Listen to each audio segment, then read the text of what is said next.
Mas Gibran, saya menghormati Anda sebagai calon wakil presiden sehingga saya tidak akan bicara secara menjebak dan receh-receh. Saudara, pada tanggal 17 Februari 2019 dalam sebuah debat calon presiden, itu Pak Prabowo mengatakan bahwa Pak Jokowi itu menyampaikan tidak akan mengimpor komoditas-komoditas pangan jika nanti terpilih presiden. Ternyata kata Pak Prabowo nih, 4 tahun memimpin Pak Jokowi masih mengimpor dan itu merugikan banyak petani. Nanti dicek ya bahwa itu pertanyaan Pak Prabowo ke Pak Jokowi saat itu. Pak Jokowi bilang tidak akan ngimpor. Tapi sampai sekarang kita masih mengimpor banyak. Masih mengimpor banyak. Malah semakin banyak mafianya impor mengimpor bahan pangan itu.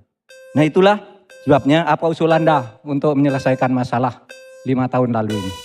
Ya. Baik. Sepertinya Prof. Mahfud agak ngambek ya. Soalnya saya sudah 2 kali memberikan pertanyaan yang sulit. Carbon capture, greenflation, selalu dikomenin pertanyaan receh. Ya kalau receh ya dijawab Pak, gitu loh. Segampang itu. Oke, masalah pangan, masalah impor. 2019 sampai 2022 kita sebenarnya sudah swasembada beras.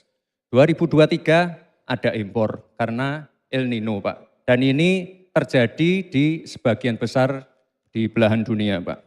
Kuncinya sekarang adalah bagaimana kita bisa bekerja sama melakukan ekstensifikasi, intensifikasi lahan di tingkat desa sampai tingkat nasional secara efektif. Pupuk itu kunci. Makanya kemarin ada pabrik pupuk di Fak-Fak. Ini kunci untuk meningkatkan produktivitas. Lalu mekanisasi.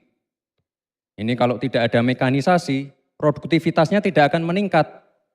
Ada combine harvester, ada RMU. Ini wajib untuk meningkatkan produktivitas sekaligus mengurangi food loss atau food waste. Lalu tentu saja kita harus mengandeng anak-anak muda.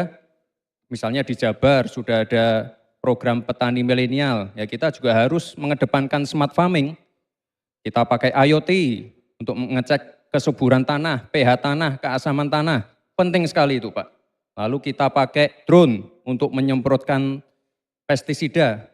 Jadi memang yang namanya food estate, lahan pertanian itu adalah program jangka panjang Pak. Jadi tidak bisa dijudge sekali panen, 2 kali panen, 3 kali panen. Panen pertama, kedua, ketiga itu pasti tidak pernah 100%.